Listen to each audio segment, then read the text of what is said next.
Yes, it's not as good a mic as I'd hoped, but it's doable, right? All right, and we're live.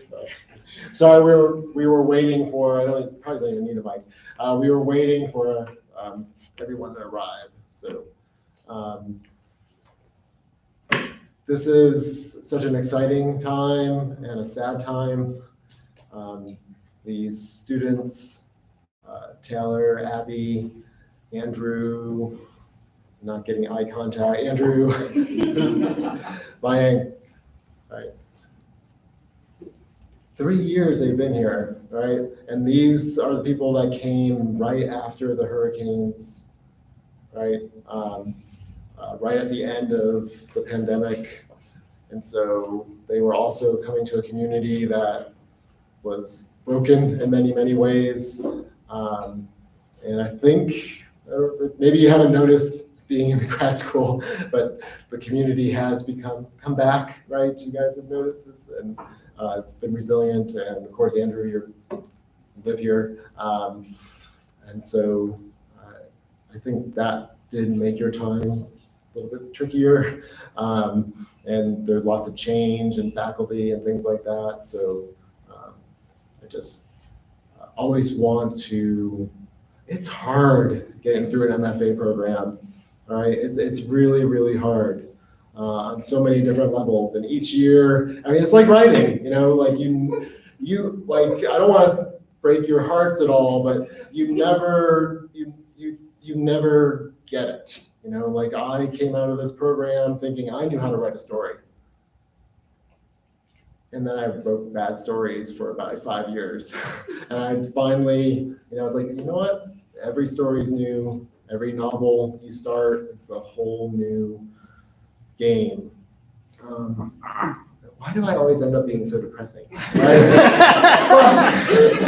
But that's where the resilience comes out. Like you just, you've made it through this really trying time, and through difficult experiences in the environment that you've been here, and you've made it through, and you've written, which is the most important thing. You've kept on writing, and I'm so proud of you all. And so, but it's so sad to say goodbye to you too, and I was doing the math just a little bit earlier, and every class of 3 years, 3 groups of graduates, like 3 years, 3 years, 3, that's a decade. And it's so wild to think about it. But I'm going to move aside. I'm so happy that you guys finished. I'm so happy to hear your accomplishment tonight as you read. And I wish you all the best of luck on your journeys out there. And remember, stay in touch. Tell us all, like when you publish a book or a story or something, remember, tell us. A lot of them that don't tell us. Okay, and that's something that's all going to happen for you guys. So, so what we're going to do is Michael and Lynn are going to come and introduce each person as they start. And so Abby is starting first. So Lynn is going to introduce her. I should say Dr. Lynn Watson is going to introduce her.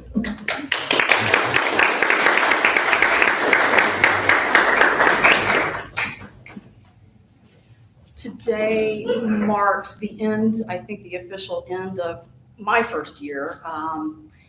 And I knew when I accepted this job that it would be difficult because it's a job with a lot of responsibilities, but I did not know that this is the most difficult part of all. I didn't realize I'd have to say goodbye, and I don't like that. That's hard. When I interviewed for the job, there were 2 fiction writer students in the room where I interviewed, and their energy I just was so attracted to their energy and their joy. That was Abby and Taylor.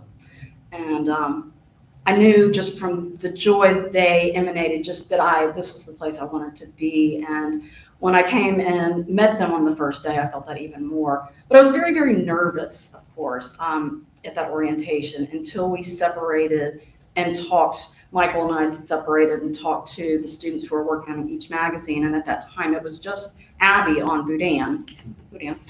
And I was so nervous until I sat down with Abby. And I finally, after I sat down and started talking to her, Abby has this very cool, calm, collected, capable way about her. And I immediately felt like, okay, I can do this. And that capability sort of got me through this year. I don't know that I could have done it without her. I had not read her writing yet, of course, but when I read her writing, I saw that same cool capability in the writing. She's got a calmness to it. She builds these worlds that are unbelievable, but we believe them because of how just matter of fact they are.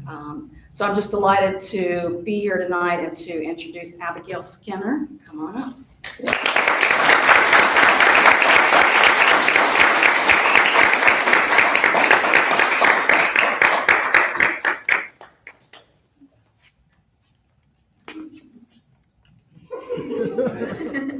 Well, calm and capable. I feel very nervous right now, so don't expect that, please.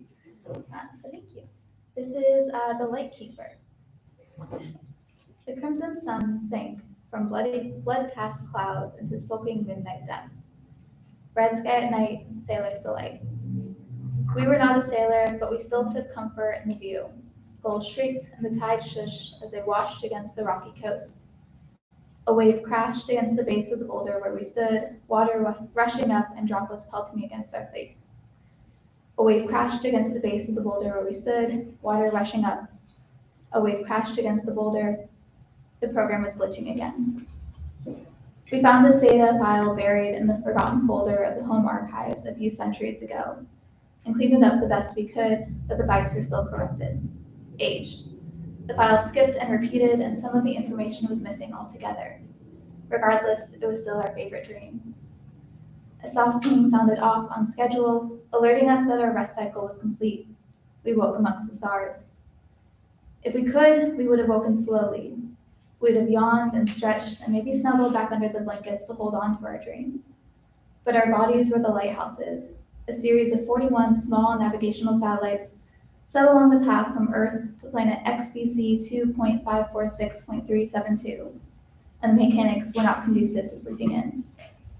Instead, we immediately filtered through a bombardment of data, from confirmation of coordinates of each lighthouse to the chemical analysis of the space dust filtered through our engines. Even while our consciousness was on a rest cycle, our bodies, the lighthouses, were busy maintaining systems and making repairs using the raw elements gathered and extracted from the space dust that got caught in our gears. It took a lot of work to remain in one place in outer space, and our engines, the greatest feat of their age, continued in perpetual motion to remain at their fixed points, frozen in the ever-expanding dimensions of the universe. We are the artificial consciousness of the lighthouses. Our objective was to guide the human generation arcs. We were necessary to monitor and maintain the lighthouses over several human generations of the arc's journey, and we called ourselves Lana. Our memory began when our programming was developed on Earth at the height of the planet death. We worked on Earth for some time alongside our programmer before we were uploaded into the lighthouses and launched off planet. A piece of us stayed on Earth with our programmer until the end, but we lost that connection long ago. After launch, our bodies traveled and traveled, dropping off one by one as we engaged our engines along the route to the new planet. Once we were established, the generation arcs followed, passing from one lighthouse to the next until they reached their new home. We guided them along until the very last one passed beyond our reach a little less than a circadian year ago. Still processing all the data gathered during our rest cycle, we opened communications with our neighbor. Good morning, Seeker. We didn't communicate in words exactly, but the sentiment was close enough. The greeting is illogical. Removed from a solar system, there are no days or nights. Seeker wasn't a morning person. Do you know what day it is? Removed from a solar system, there are no days or nights. If we had lungs, we would have sighed. Seeker. It is the time cycle when lighthouses will disengage from their posts and begin their course to planet XBC 2.546.372. Seeker was not a lighthouse, but a different artificial consciousness uploaded to an older exploratory satellite. They were programmed and launched nearly a century before our creation. When their objective was complete, they were left to the drift with no contingency, a ghost. Unlike Seeker, the lighthouses were built with a contingency, and we know it was because of them we were built this way. When Seeker was left to the drift, swaths of humans across Earth protested. Not every human cared, but our programmer did, and insisted that the lighthouses be given the opportunity to travel to the new home as well to find new purpose. Her wishes for our future were embedded into our very design, and it was all because of Seeker. None of our calculations could account for how their drift led them to orbit around an asteroid traveling along our path. But for the past centuries, Seeker had been our friend. Although they hated when we described data through human experiences, such as senses and feelings, agonizing over the loss of precision, they finally learned to humor us. Yes, thank you. Finally, after all this time guiding the generation arcs, it was our turn to join them. We fulfilled our initiative, and it was time to return to the humans. We had learned that the planet the humans fled to had seas, vast seas full of roiling humors and hidden tempers, just like our dream. But first, we had to get all the way there. We had to get ready. We initiated all maintenance programs, including the dust scrubbing program, but we were interrupted almost immediately by a soft, unexpected ping. Incoming data transmission. The bytes traveled instantaneously down the line of lighthouses like a shiver. We traced the relay all the way back to Beta Zero, the last lighthouse. No, further. The transmission was from planet XBC, a message from the humans. It wasn't the first message we'd ever received from the humans, but those were all requests for status updates. This was something different. We could tell just from the file size, this was something bigger. The following messages were selected from millions of entries to be sent to the lighthouses as they leave their posts and begin their journey home. A tiny human face appeared across my sensors, a child. Hi, lighthouses, she giggled, and we were charmed. I learned about you in school. Another face, fully grown. My grandmother passed on stories about you. She spent her whole life on the journey, but she said seeing the lighthouses gave her hope. Hey, lighthouses, thanks for guiding us. We can't wait for you to get here. The messages continued, thousands of them. Thousands of humans who cared about us, thousands who were excited to meet us. The data for the last message was ancient, but the face was familiar. Our programmer. Lana, if you're seeing this, then it means you've successfully completed your objective. Congratulations, I'm so proud of you. If we had tears, we would have cried. The transmission ended. Seeker, we're going to miss you, we said as we realized it. Seeker, our friend who would never make it to planet XBC. We knew we would leave a part of ourselves with them in their drift as much as we left a part of ourselves back on Earth with our programmer. If we could, we would find a way to bring them with us. Don't be irrational, Seeker said, and if we had breath, we would have laughed. Goodbye, Seeker, and thank you. Lighthouse Alpha Prima, the first lighthouse, was still close enough to scan the Earth. We reached out one last time to that part of ourselves that stayed behind. Nothing. We closed comms. There was no toggle, no flip to switch, no lever, just a thought, coincided data input, and all our engines disengaged at once. We thought it would be, well, more, but our engines died without a whimper, without a sigh. The humming silenced forever, and its absence echoed through us like we could imagine a physical ache would feel like. We remained suspended in space and in the moment as our servers were overwhelmed by the quiet and an emotion they were never programmed to process. We could have labeled the feeling as grief, but we were not sad. We were afraid, but not quite fearful. We wanted to take a moment to mourn, to allow our servers the time to process and resolve, but another ping reminded us that we were on a schedule. A new home waited for us, the seas and their darkest unexplored depths. Another thought, another data input, and our thrusters wheezed to life. All along the path from Earth to planet XBC, 41 sets of twin lights ignited in the darkness, powered with perfect balance. Finally, after all this time, we moved. This feeling we were familiar with. It was the same feeling when we launched from Earth. The same feeling when the generation arcs passed us by. It was hope, and it fluttered across all our transistors. We focused on that feeling even as the strange others that settled deep down. Then several pings sounded off at once, alarms tearing through our consciousness like ripping paper. Something was wrong with the thrusters on at least 9 lighthouses, as they sputtered and coughed. The malfunctioning lighthouses began to tumble over and over, faster and faster, completely out of our control. It all went wrong so quickly, that barrier between routine and disaster shredding, and our servers hummed to try to keep up. We assessed the engines, but there was no way to re-engage. I lost my place, sorry. Even if we could, it would just stop the lighthouses from spinning. It wouldn't send them back on the correct course. We calculated the distance between the drifting lighthouses and the ones that were still working. We had no control over direction to intercept them. Before we could do anything to stop it, before we could even think to predict it would all go so wrong, 9 of the lighthouses were beyond saving. One by one, the degraded thrusters choked and died, lights extinguishing, and there was nothing we could do. 32 of the lighthouses were still going, thrusters firing and guiding us to the planet that was meant to be our new home.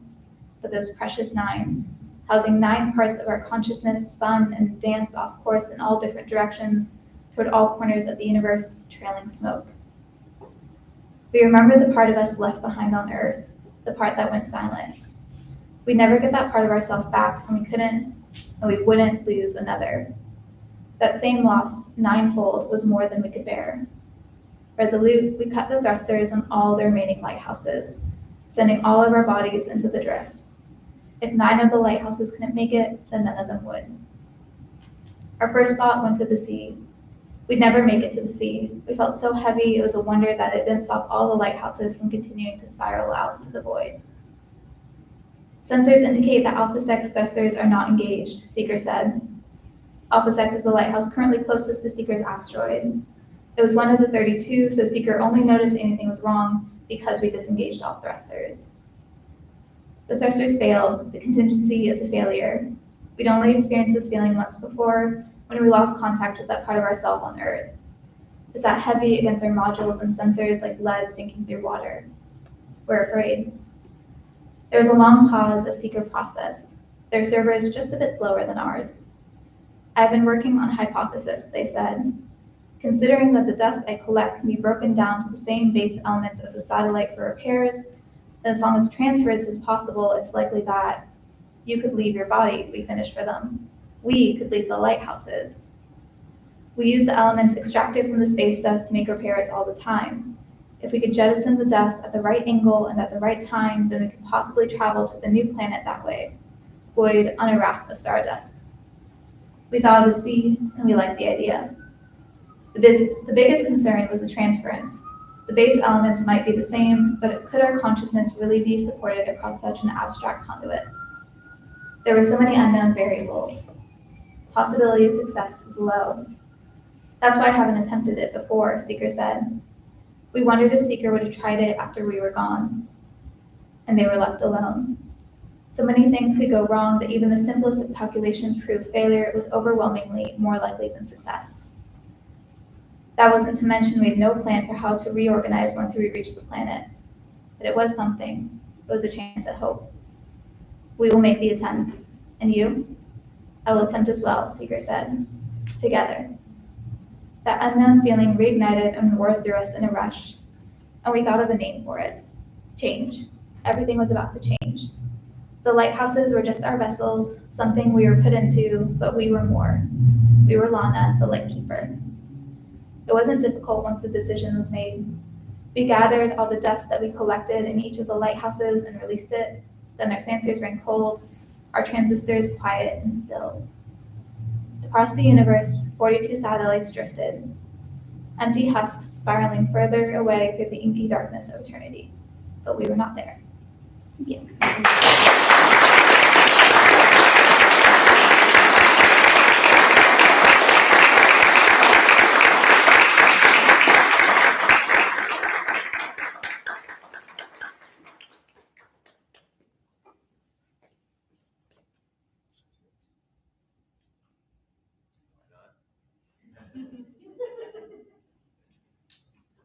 think that's a first for me. Abby is an amazing poet as well. I feel really fortunate that she was in my workshop last fall. Maybe that's no surprise based on what you just heard. So I'm delighted in so many ways to be here to introduce our two graduating poets from the MFA program class of 2024. Nearly a year ago, 1 year ago tomorrow in fact, I stepped off a very small airplane, made my way from the very small terminal across a very small parking lot to my mid-sized rental car, and that was it. For the very first time I took in the air of Lake Charles and all that is McNeese State University. The following night, I attended the reading by those MFA students of the class that precedes this one. Our graduates tonight, May 10th, 2024, have known Kaufman Hall for 3 years. And as maybe was mentioned, our next reader, Andrew Perzo, has known these spaces even longer.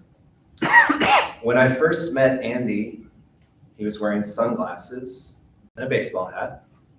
And when I introduced myself, Andy said something like, "I know." And that brevity was enough. No wasted breath, no wasted syllables, and maybe that, for me then, and even now, serves as a fitting introduction to his writing. 7 months later, at the end of March, Andy defended his poetry thesis, Tiny Deliverances. Those deliverances, these engaging moments of liberation and rescue, come to us in a range of stanza and shaping forms, no two poems alike. And Andy's work moves beyond deliverance to explore notions of departure with urgency, with tension, with flashes of vulnerability. Andy writes about family and the natural world, even when that world is contained in his own neighborhood. My kids and I will sometimes honk when we drive past Andy's house and see him reading or writing on the front porch, there on 7th Street between Kirkman and Ford. And indeed, there are porch poems in Andy's manuscript and poems that explore domesticity. Then we have religion, we have politics. More often than not, many of these elements are at work simultaneously, and that simultaneity extends to Andy's skill in handling of the craft we call poetry. You'll hear that aforementioned concision. You'll hear the attention to sound, the flex of language. And you'll hear any number of small moments, perfectly described, and which make his poems a world for us to visit again and again. I'm grateful, quite grateful for the opportunity to introduce Andy tonight. So please welcome Andrew Perzo.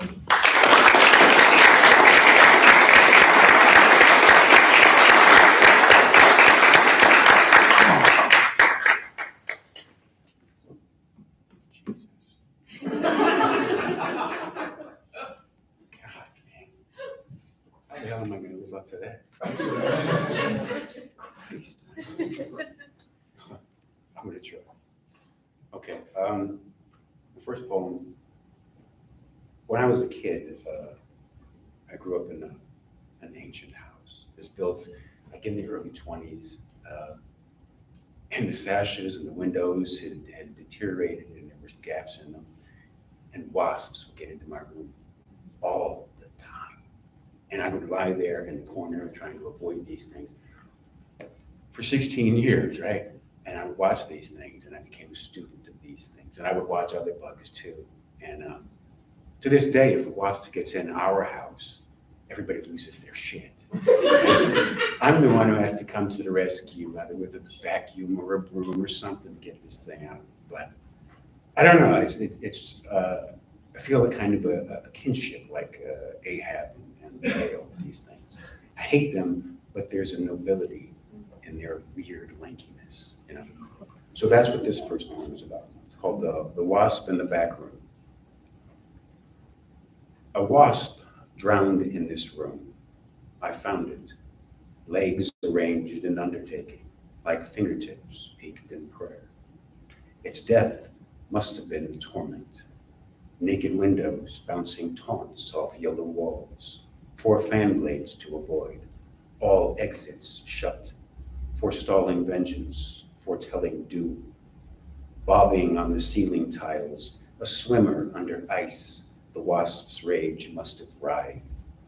Soft ticking of its chitin on the heaven's firmness must have risen to a whir, a baffled scream of bubbles, buoyed by the last of life. And its final errant fall. The wasp gave up to silently touch down on this windowsill of sunlight on unsullied snow, gasping in the medium of a room left closed because it's only used for storing useless things. Like Michael said, I sit on my porch, all the time. I have a bad smoking habit, so. I always, back porch or front porch? This would be a front porch poem, okay? I'm pretty sure you'll relate to it too, okay? June bugs, have you ever bedeviled you? You're walking into the house, you walk by your light, and these things are just, okay. That's what this one's about, okay? Thank you, Bob. I knew I could count on you. All right. How quickly June bugs cindered. With pops and ticks, these armored brown inebriates arc in ricochet around the skin of my brick bungalow until their wee orange fire eyes, like sparks, wind flicked from fervid tips of bum from someone's cigarettes, find by chance a gritty mortar gap, and they finally alight to grip their catch of time before their embering is spent. This next one's another short one, but then after that, they're gonna be longer, okay? But this one, thank you, Bob. This one is about another annoying bug. Okay, you've ever seen them? They're like these little rod-shaped bugs, and you're just hovering around, and they're usually yellow and black. There's a hoverfly, right? And they got these big goggle eyes on the side of their head. All right, they're just a pain in the ass, right? They just hang out there when you try to swat them. They're up here, okay? So that's what this one is. This one's more fun. This one's called Unwanted Attention. Yeah. Thank you. The little flicker never lands. The amber hoverfly above my hand. It just goggle eyes in blur wing zigzag tongue wag paparazzo dance. A flitting, ringed, me frustrating, twee-formed freelance look askance. Okay, these next poems are about people. This one is it's sort of a sonnet. I was a journalist for 21 years. The wife was a parole officer. So I know, I've read a lot of stories, heard a lot of things about people who've had a hard time in the criminal justice system. That's what this one's about. It's called Conviction. You could break him easily, but no one would notice. His dog's body life has done for him already. 5 years hauling scrap for Jimbo's yard, 7 as a mechanic at Douglas Automotive, and 10 years waning in state prison for armed robbery and drugs have done enough. He stoops now, moves slow. He seems prepared to mend himself. Parole board, warden, and court have all agreed to lend their second chances.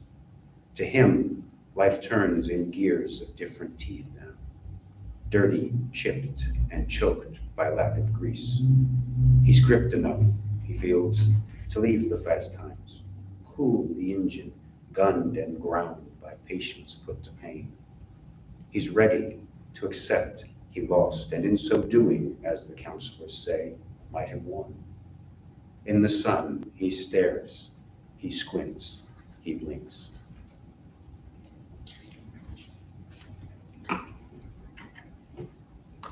This one is about, it's a sort of a composite of a couple of men I knew, one in my childhood and then one in the military. It's called Smoke Break. Old Mike lost a forefinger to a spinning engine belt years ago. He later watched his wife depart with their boy. Losses cut 2 ways. Mike worked throughout and smiled. Today, he cradles cigarettes in fingers 2 and 3, bridges emptiness to thumb the ashes, regards the blue caress of smoke beyond his nub. Man's labor is his own, the good book says. Mike smolders every hour, chuckles dust, speaks ground gravel. They'll probably kill me, but I can live with that. Okay, this next one. I had to go to the doctor's office, okay? Just a routine thing, right? Okay, I'm sitting in the waiting room, it's just me, right? Just me, all by me onesies. And then this guy comes in a walker, and then the young lady is escorting him, and I think, okay, that's kind of cute, right? The guy's got his daughter, whatever. That's not at all what happened. I mean, this thing took a turn real quick, okay? So this one is called Air. The man behind the walker, barely upright, scuffs into the doctor's waiting room. Hot air and a young woman enter with him. He sits, plucks at his cyan mask. He huffs machine-fed breaths. He rests his forearms on the buttress of his mobile bones. Dangling at his lap, the chalk-white tube looks useless. The woman leaves to pee. I say nothing. But that will not be me. That will not be me. He clears his throat, sucks air. We say nothing. Her flush reverberates. She returns and sits beside the man. She quips loudly about how cold the toilet seat is. If you weren't awake when you went in, you are when you sit down. He bobs his head. That's odd, but understandable, I guess. So I say nothing. He chuckles, hawks up phlegm, swallows more air. That will not be me. Air again. Then he retorts, to me, like being raped by a Texan with self-congratulation. That will not be me. Air. When that belt buckle hits you. Air. That belt buckle. Once again, I say nothing. This next one is more or less about me. It makes a reference to Life and Opinions of Tristram Shandy Gentleman, this strange 18th century novel, I guess. It's really super weird. It's funny as shit, but super weird. But there's blank pages in it, there's fully black pages in it. There's a famously individualized marble page, because the way they did marbling of a page back then, individualized it. Anyway, that makes reference to that marble page in the poem. It's called A Cock and Bull Could Have Been. All day lay variegated as an empty page, when white light poured after dawn. Possibilities awaited, pen and prism, ink and spectrum, windfalls and clobbers to the head to hazard. I failed, I remained, I in-betweened my making, grew too green in equipoise. I avoided movement. The world brackened all around me. It's not indecisive. Ask the kudzu line how much time is left. I feel occasion in this green cascade. Light slips in, primes a swelling mechanism in my wood's dark heart. It ripples out, branches creak to greet the sun. Still, I doubt it.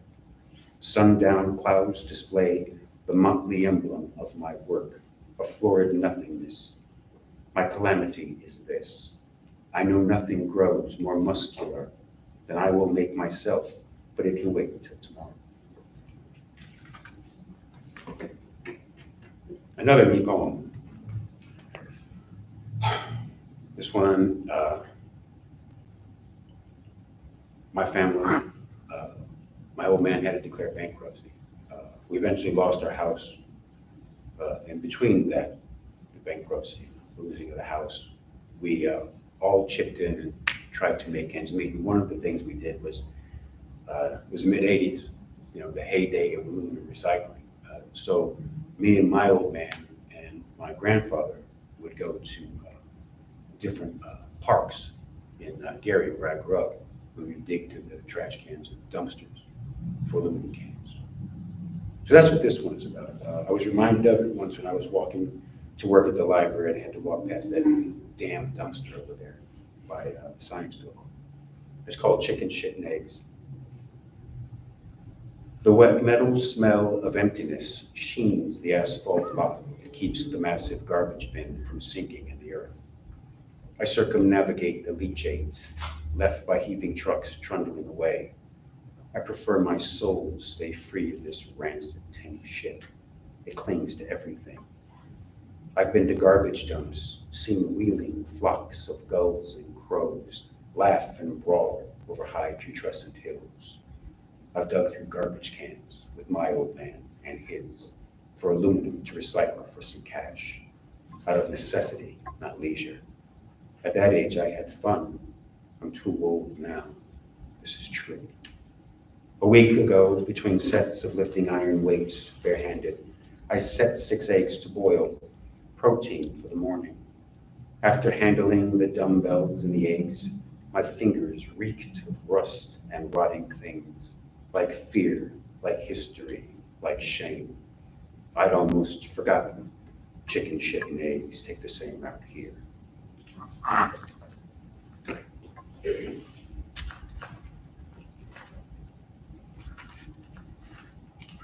Okay, Michael mentioned that I sometimes write about religion, and that I do so from my porch. We live just down the street from this evangelical Latino church, right? And they love to worship at all hours. You could attest to that, right? 1 o'clock in the morning, and all I hear is dum, dum, dum, dum, dum, dum. Even with the door closed, all you hear is the bass, right? Sometimes they got that door wide open, and you can hear that preacher just going at it in Spanish, right? And then you can hear the women singing. What you often hear later into the night, though, when they close the doors and they do the preaching and the singing, is the kids are outside. They're playing in the yard around there. They're going into St. Louis, and it's a lovely sound to hear. And I happened to hear it one night, and it was just being a little foggy, and I wrote this. It's called Walking in the Truth. It's a reference from a passage from John's second epistle. Voices gleam through fog made panoply by streetlight orange. Services run late at the small Latino church a few doors down. Someone should pray something in this Sunday's honeyed atmosphere. Doors were opened earlier, before air moistened into view. Women poured out praise enough to drown the growl of pickups that cackles sinners through from the windows of their cars. Guitar chords thrummed as mist arrayed. The corner church's golden open mouth called to the valley of my street. The believers closed the doors to bar the peeking haze. Their kids came out to play. The voices I hear now don't care so much for God. They call out, count slow and rising child tones. One waits to find others in the burnished settling clouds, while the baffled preacher thunders off his walls. I also write commuter poems. I forgot to mention commuter poems. Driving back and forth from home to McNeese, I always got to stop at 12th and Common. This poem makes mention of that intersection. You could probably recognize it. It's called In Ordinary Time. I thought at first, how melancholy, this wet rail line placed on a crossroads neck in the fog-walled cloister of this morning. This Kroger's barren concrete lot and the weedy meadow overlook atop the empty store. Marches of power poles in cardinal directions, old columns joined by low-slung arches. This intersection, 12th and Common, awaiting congregants. This red light multiplied in drops on car glass wiped at intervals. I thought, how melancholy. The light changed. It remade everything.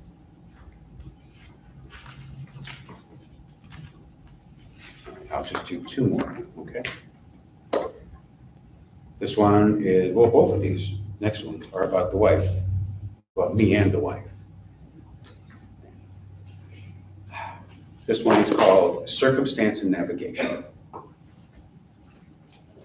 We talked little on the way. She drove. It rained. In the waiting room, I face a door. It has wood grain veneer. The pattern is irregular. It mimics texture, hints at movement. Lines form currents. Currents quicken into knotted hues. I see the storm on Jupiter, the great red spot, eons elapsing in horror. I see a drop of blood. I see the obvious. I see the fabric of our fate stretched out on a plane I watched her pass through. I see a door. I wonder what it weighs. The clinic nurse is kind. Your wife is fine. She'll be done soon. I'll drive back. Outside waits our original horizon, obscured by cloud, by curvature. Together we can find it. This last poem, though it's about me and the wife, owes its genesis partly to a class I took with Wendy and Keegan, where we went out to nature. And this particular time, we took a trip to a chenier along the coast. It was really cool. So that's what this is about. It's called The Gale Above. We took the new car, color of a distant storm, to the coast to be a causeway through the marsh. Rain misted the windshield. A pebble from a tire up ahead chipped paint from the driver's door, exposed the white base. We played punk rock all the way. We parked in a chenier, a low oak acropolis built up between the wetlands and the sea. Forewarned of snakes, we trod aware. Birds like polychromy remnants, forgotten pigments, lapis, gold leaf on statues of old gods made ceremony of our presence amid trees. We became votaries under wet-bowed domes, worshipped in the windbreak, a private Parthenon, grasped more than hands in that small acreage. We took a twisty trail through brush at the periphery, felt the bluster of the Gulf amid waves of bowing grass, whelmed by unfamiliar scents we only half avoided vines, tripped, settled on like cinnamon to describe the smell, heard surf assault the edges of the earth.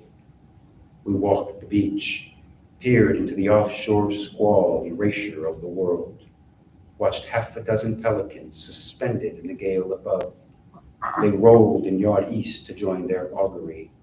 Behind us, the old chenier's bare outer walls bent like ribs from the spine of the northern horizon. Thank you.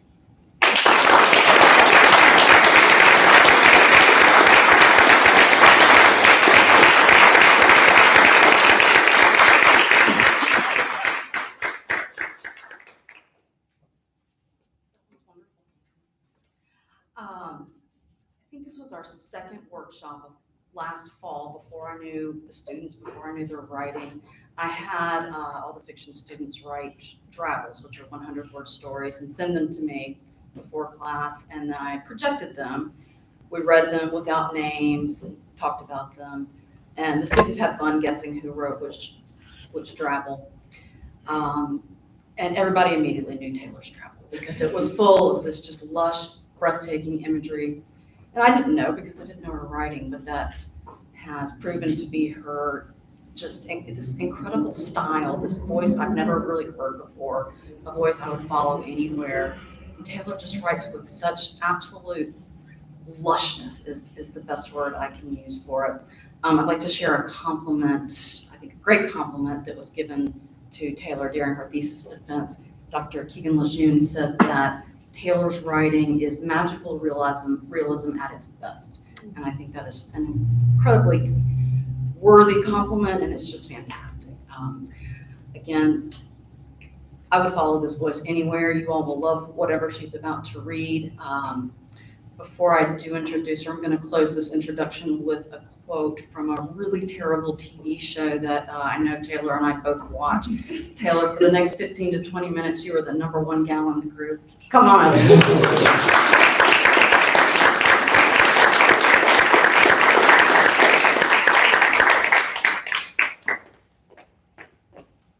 That was beautiful, thank you. Before I start, I just want to say, I'm so grateful that I got to be here. This is from a piece, from a piece I wrote called Constellations, and I have a couple excerpts from that piece. On a distant beach, there was a house the color of grapefruit flesh, hidden in beach grass. From the lonely road, it could hardly be seen. In this house lived three in harmony, bound by that divine number. They were the past, present, future. They were birth, life, and death. The beginning, the middle, and the ending, all mixed up so there was no distinction between any of it. 3 star princes of the star realm, though she was their queen, and they her twin princes of the stars. A constellation. It was a world of hot equatorial winds and endless montages of sun and moon shadows. A generous loop of frosting sunrises and sunsets. In this hidden house, they spent entire afternoons making beautiful things. Keema curries and loaves of bread and passion fruit panna cotta and glazed hearts like mosaic. They could reach through nearly any window or just off the porch and pluck heavy fruit so juicy and overripe they were drunk on it. There was a pool to float away entire days and nights, pushed up over the dunes like a balcony to the beach. They played wild games of hide and seek as monsoon rains neared the windows. They did strange and wonderful things to each other in bed. They etched masterpieces in the dusty film atop the dining room table, bookcases, the window panes, and then blew them away. It was one of those nights, one that was all silver and bejeweled, and they climbed over the dunes and crept through the stretch of beech woods to find the caimans. On some dark nights, they never found the lagoon, as if it moved or folded into the sands. But on clear nights like this, with only the soft hush of their feet, they followed the minerally scent of the lagoon and the sweet flora it sustained. Caimans moved the surface in indefinable shapes, catching moonlight and flowers and vines hooked onto the ridges of their mountainous backs. Eyes in the water glowed like citrine and planets. The Star Queen and her star princess swam in this lagoon, in the dunes overhung by banana trees and pinkened by azalea bushes, and brushed against the sarin beneath the surface. It was one of the hottest nights, one of those nights when the heat rippled above the water and the mist was hued like pewter and rose to the moon in tendrils, and every day was the same day, like the shallow, hot lagoon, barely moving against the commotion of the love-frenzied caiman and water snakes in endless replication. The Star Queen liked to see herself in the mirror. The mirror was a dizzy maze, and she could spend hours looking. She brought strawberry ice cream in mugs to the bathroom, and sat on the counter and ate before herself in the nude. She watched until she could see herself like another being entirely. Her star princes joined her on some occasions, and with one on either side, the 3 charted this map of her. Dark pools of her eyes, rosy curve of her mouth, hills and plateaus in the dark forest of her heart, gems and arches and bridges and countless shadows and glowing sunsets. Shade crept over the dunes and through the wiry shapes of the trees. She carved a valley in her ice cream and wanted to stick her tongue in it. She straightened her back and thought about how her reflection never seemed to change, about how all her past selves were right there and never went away but spoke to her and she to them. For the better part of her cognizance, she liked to remind herself often that she was alive. It was something of a habit, and so when she looks back, there are many lives in this catalog of existence. Which of these lives will she look back upon and say that that was real life? That was the place it began. When she was about 16 or 17, her mom had said something to her in the heat of a finger-jabbing fight. Everything started over a grade, but had grown the depth to reach all the way back to childhood. Her mother had gone silent for a beat, and the Star Queen was feeling like she won the argument. She was feeling pretty powerful. Then her mom turned to her with eyes narrowed and called her man crazy. There was the way her mother looked at her when she said it too, with the obvious disgust predicated on shame, but there was also pity, and that stuck with her, latched onto something in her psyche. That stark recognition shifted something within on a tectonic level. She realized her mom was right, and she went with it. Her mother always knew what she was, and the Star Queen did too. She remembered coming home after the first time she'd ever had sex a few years before, her hair still in a towel from the pool, her stomach leaping, and her mother had come around the corner of the stairs and had gone, "Hey!" And because the Star Queen had known she'd been up to no good, she whirled around. "What'd you do?" her mother sneered, and she dragged her eyes up and down and tilted her head as if she could smell it on her. It takes a woman to just know. She went with it. She would prove it, show her mother just how right her assessment had been. First it was boys, and then it was men. Men. Once it was men, there was nothing else. She was obsessed. She was hooked. She couldn't ever get enough. She yearned for them in their shapes, their shoulder in shadow, their faces in the glow of movie lights, the movement of their shoulders and the curve between their ribs, and the hint of their chest beneath their clothes, how they held pens and how they drank water. She could look at every man and find something that made her want them. She liked catching a glimpse of their torsos as they leaned over and how they pulled on their pants when they sat down. Their wrists, their ankles, their hands resting on knees, awkwardly on tables, flailing, reaching, flailing to scratch their backs. She liked that sleepy, dreamy way men looked at her when they wanted something, and how they sat with their legs spread open because they could, because they made all the rules. She liked men that out at night after surfing all afternoon, with rosy cheeks and smelling of salt and sweat and made drowsy by the sun. And she, drifting on bottle green waves, her whole body clenched. She loved them, she could not ever get her fill. She liked blushing boys, older boys, the ones who showed off tongue tricks with cherry stems, men's nipples and honey rouge, caramel, wine, umber, tea, peachy pink. She liked pretty boys and quiet ones, the ones who bent their faces toward her when they wanted to talk close. Broody men, the ones who tried to make her laugh, the ones she passed in her apartment window, the ones who grew bold with tequila and positive affirmation. She liked it when she felt like she was about to fall off a cliff. She liked infatuation and lust with a perpetual undercurrent of nausea. She liked when she couldn't think straight. She liked obsession that made night's agony and yielded no relief with the gold rise of morning. She had no interest in a love that faded into a comfortable ember. She wanted passion that exploded and left everything in ruins. She liked putting herself together after she was blown up too. It gave her an immovable trust in herself. She thought there was nothing she could not overcome. So for some years she had pushed this and lived in the peaks and valleys of her own creation. She supposed that what it all came down to was that she understood men. She got men. There was a man that lived inside her mind whose eyes she saw herself through, who gazed at every breath she took, every move she made, and saw her beyond closed doors and between the blinds. But that could be true for all women. When she awoke with a cold in the middle of summer, her star princess prepared her thin vegetable soup and pureed fruits and flowery teas. They begged her to sneeze in their mouths and cough on their faces. They sealed the bathroom with towels and turned on the shower and tub and squeezed lemons into bowls so the steam in the bathroom was sharp and stinging. Her fevered limbs ached, and they carried her to the porch to be warmed, splayed under the sun so she would stop shivering.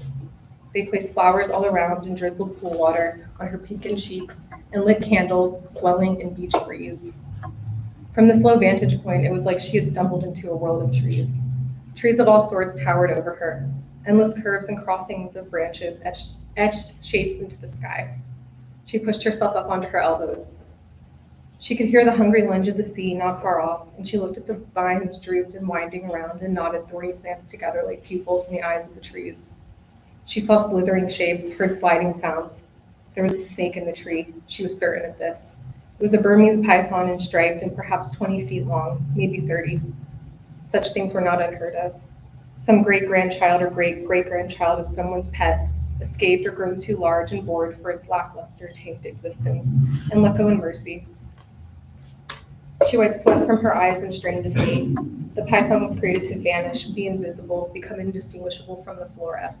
But she could hear it and she dreamed of it nightly, sliding down the trees and through the path that curved into the woods, the fruit groves, the beach grass, and thump, thump up onto the porch, crossing the front door without invitation, and up the stairs, thump, thump, thumping, maddeningly until it slipped beneath the sheets to her.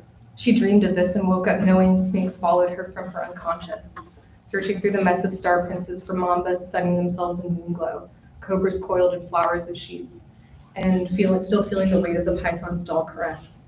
I see a snake, she whispered to the star princess. Snake? Asked one. There, between the trees. I thought they swam, wondered the other. When I was little, I wanted to live in a place entirely made up of trees. Shady and quiet and cool, she said.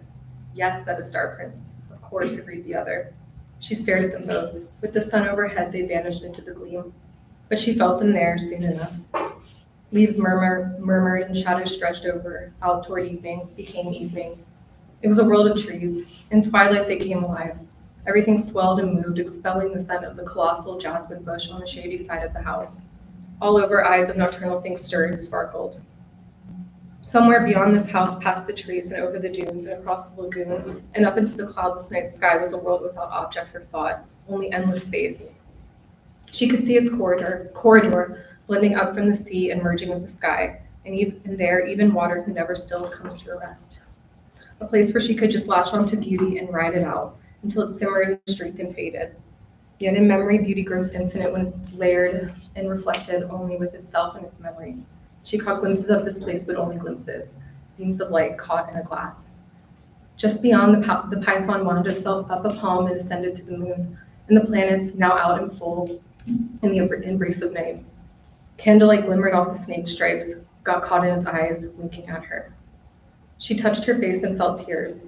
Her star princes were at her side once more and laughed like dogs. Diamonds, they sighed, mouths open at her cheek. The stars above stared and shimmered like eyes too. Thank you so much.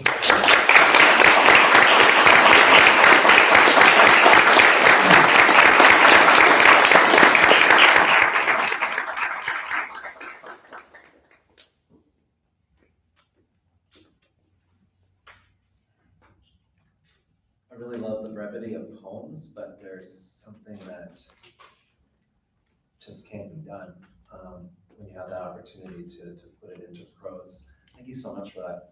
That was fantastic. So there's a panorama picture that our program director, Mike Horner, took in the front room of my house at the end of a reading featuring 2 of our MFA students. And I recently saved that photo as the background on my office computer. And in it, probably typical Andy, he stands in the back. He's standing, of course. He's in the doorway there next to Keegan.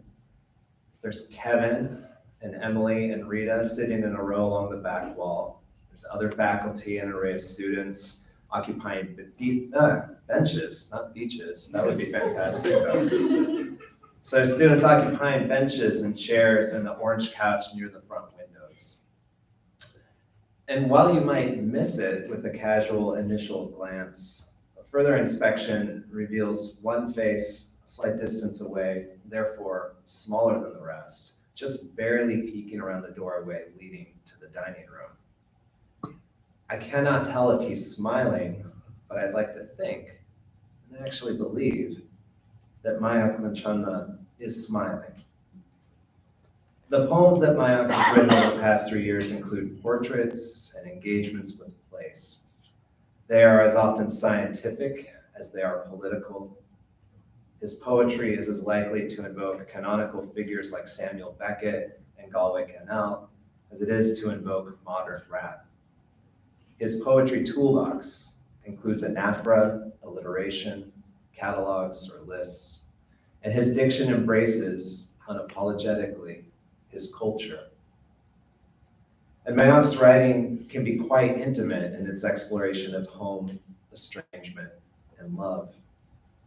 His thesis, Solar Odyssey, that's S-O-U-L-A-R, which I read and reread ahead of his defense this past March, is bookended by poems titled Funeral of an Idea and the concluding Tell Them, which slips into the future and feels Whitman-esque in its instruction, in its speaking to those who come after our own flesh and bones have vanished. Tell them I never bartered, the penultimate stanza begins. Tell them I never bartered suits for shirts, lockets for love, fire for warmth. Tell them I danced, I laughed, I cried. Tell them I lived before I died. Please welcome our 4th and final reader tonight, Mayank Manchanda.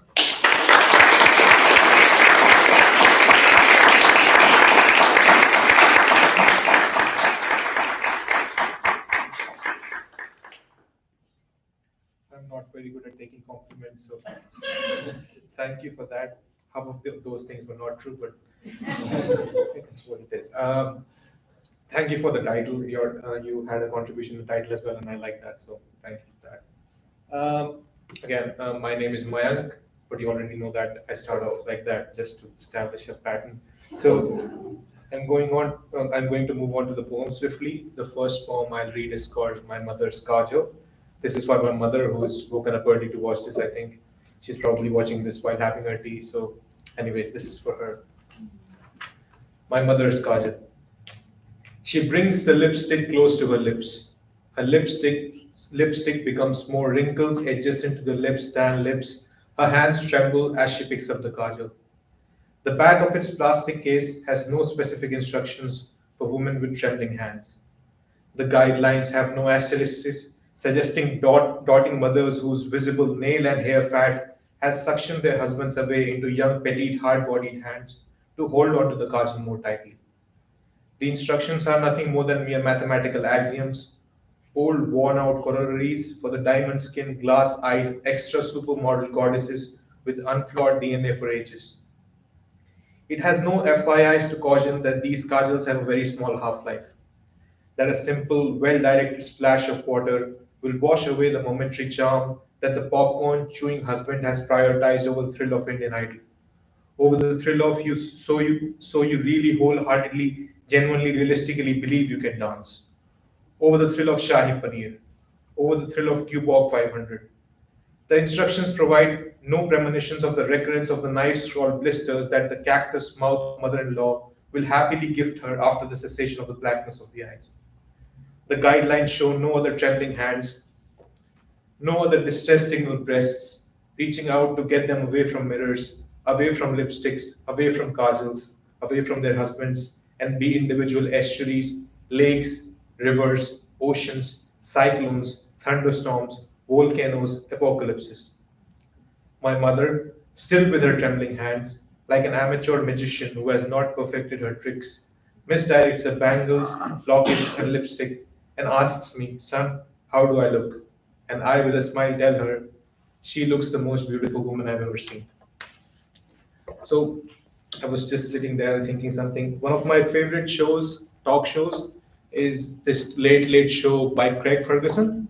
And he does a segment where they have an awkward pause. The next poem is called Written on the First Visit to Indira Gandhi Airport to drop off my brother. This is for my brother who is probably watching at 1 a.m. in the night in Ireland. So there's a lot of time zones going on. Written on the first visit to Indira Gandhi Airport to drop off my brother. I am 19 and have not known wide-eyed dreams for as long as the massive Swedes who carry them in suitcases with varying capacities and different destinations, leaving homes that they once sucked the helms of to start unanimous lives in search of something that they couldn't find or did not have the access to. I am 19 and do not know that these dreams will one day fuel my desire as well. I just know two things. The first is that one amongst this massive swathe is my very own, and the second is this very new feeling of joy combined with a whole lot of emptiness. So, home is another important theme, as Michael mentioned throughout my thesis, and it is dealt with more as a concept than a physical place. The next two poems put forward the definition of home or try to capture the essence of it.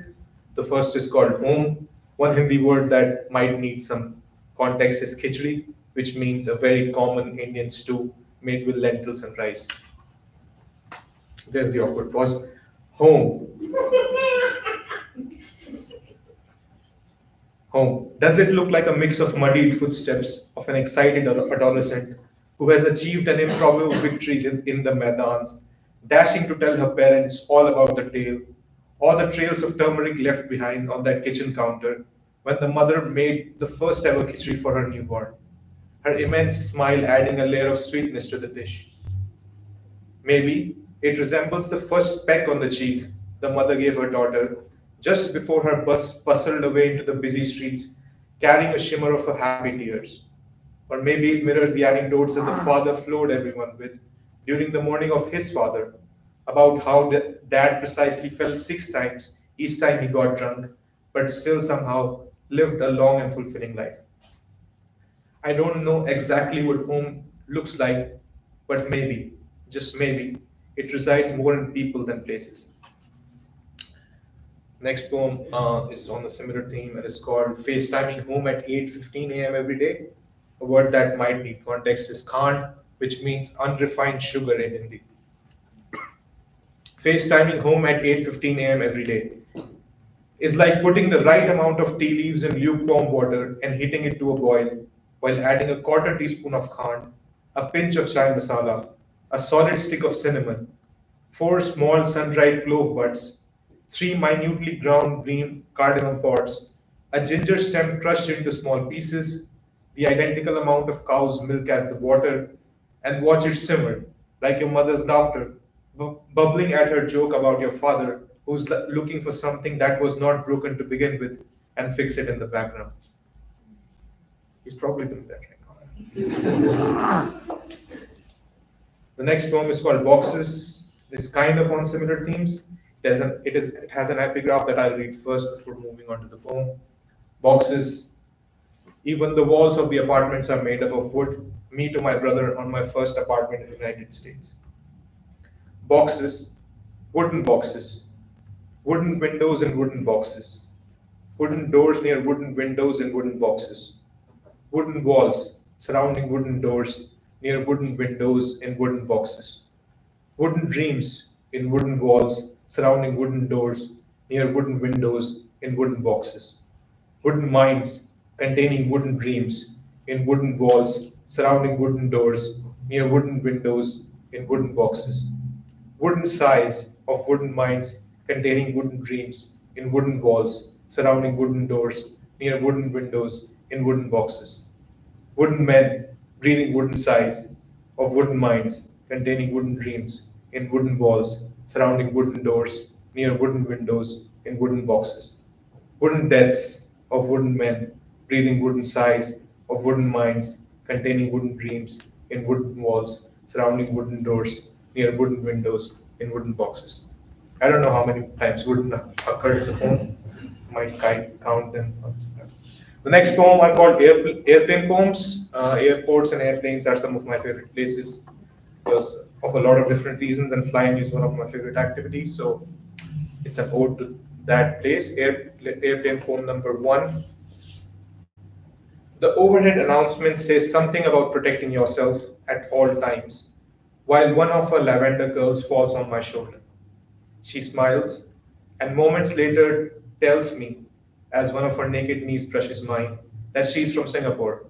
While the announcement continues, this time a little louder, this time a little more direct. Next is airplane poem number 2. The woman on 11J asks me if I know the process of connecting to the plane's Wi-Fi. She needs to tell her son in Cairo that she has boarded safely on her first ever flight. I smile and take the phone from her hand, while noticing the pattern of the wrinkles on her face reminds me of another woman I'm leaving behind. Her moon is what she calls me. So the next couple of poems are extensions or responses to pieces of literature that I think are really profound. The first one is called Revisiting the Frostian Woods, and the second is called Still Waiting for Godot. Before I read Revisiting the Frostian Woods, I will read the original Frost poem, just to get an idea of what it's an extension of my poem.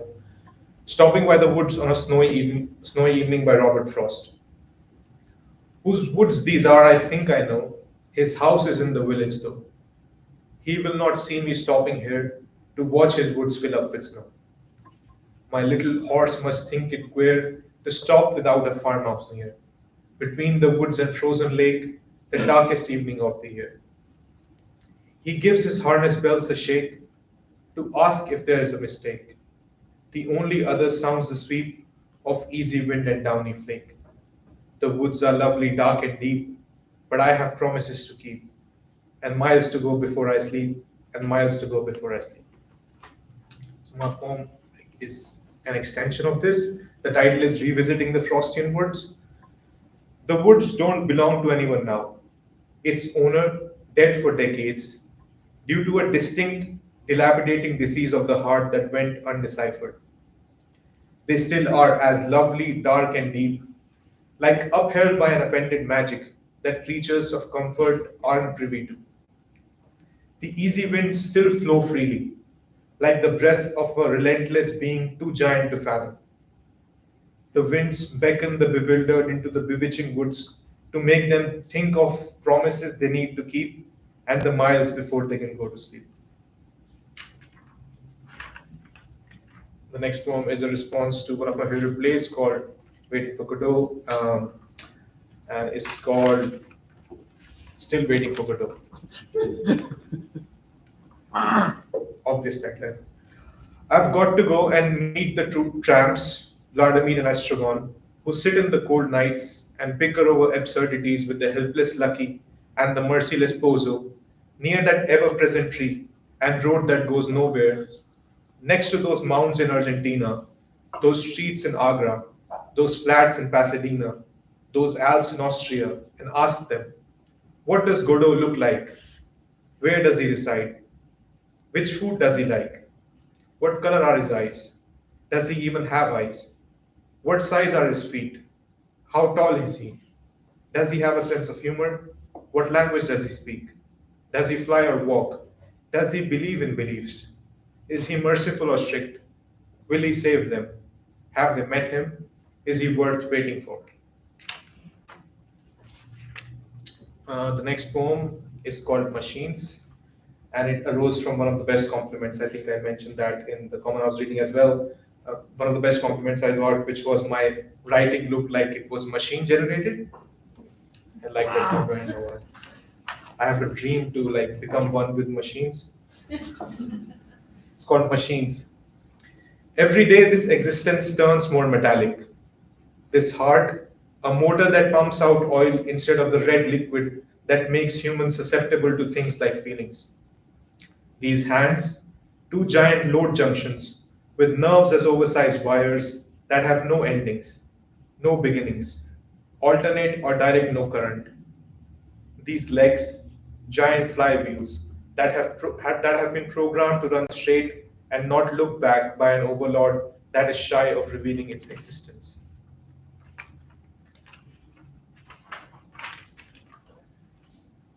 Next poem is an ode, and it's called Ode to the Sparrow Who Sits on the Roof of the Apartment in Front of Me at 8 a.m. every day. That's the title. The main idea in the poem is resilience in the ordinary, which I think is not appreciated enough at times. The poem tries to capture that resilience. Ode to the sparrow who sits on the roof of the apartment in front of me at 8 a.m. every day after Keats. You are no nightingale. Your one moment presence not long enough to inspire a desire to go far, far away. Your voice, an accumulation of ears stitched together, instead of an expression of a God given brain that can throw out 1,000 patterns with ease. Your greatness, not derived from the negative capability of the balmy unknown, but through this routine that bounds you to your onlookers, your silent, resilient admirers. We'll take a pause. The next poem is the last poem I wrote for the workshop with some modifications. Two important words to note in this poem are Bragi, who is the Norse god of poetry, and music, often depicted with the harp, and Nike, the Greek goddess of flight and victory. Worry not. Worry not that the waves, I realize I haven't used the mic. Worry not that the waves did not help you this time. For the sea sometimes numbers deeply sans feet that have a wish for floating. Worry not that the wind was not your chariot on the day when you needed the currents to make you Nike. Worry not that the Bragi did not sing, for his harp is now ready to put your efforts into existence. I think it makes a difference with my voice. The last poem is called Tell Them, as Michael already mentioned a couple of verses from the poem. I don't really have a big description for this poem because I think it speaks for itself. It is Tell Them. Tell them I sang, till the rings in my pipe collapsed to silence the mic before me. Tell them I served on those beautiful beaches of despair before I gave my will to the unfamiliar ocean. Tell them I ran, carrying the fetters that never soften, unlike my body. Tell them I never bartered suits for shirts, lockets for love, fire for warmth. Tell them I danced, I laughed, I cried. Tell them I lived before I died. Thank you.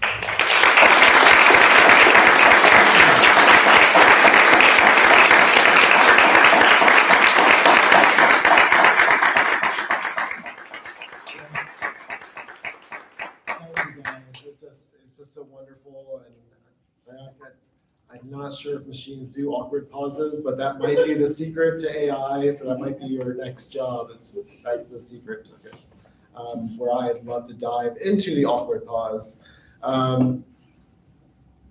First and second year folks, sometimes when you ask yourself if it's not worth it, I just hope that you hear just the beauty and just the prose and the poetry that we've heard tonight, and just sort of confirmation that although sometimes it's It's hard. It does happen. And it does produce something wonderful, and it is worth it. Writing is worth it. And these 3 years, as hard as they can be, and as wonderful as they can be, are worth it. And so thank you, Abby, Tyler, Mayank, and Andrew. It's just a wonderful reading, and I'm going to get us eating. So there's going to be, in a second, if you give us a chance, there's going to be jambalaya. There's going to be smoked boudin. There's no pieces of web journal in there, all right? There is green beans. My wife said you have to, the guy said corn or green beans? Green beans. You have to do green beans. I don't understand, but there's gonna be green beans. I know there's a big portion of you are very excited for that. And my favorite, all right, bread pudding, right? And so we're gonna get that out there. There's gonna be some wine. There's some super sweet tea. So I'm just gonna say goodbye and thank you for all coming. All the families that traveled here, thank you for coming. And hope we get to chat with all of you. And we will say goodbye to the class of 2024.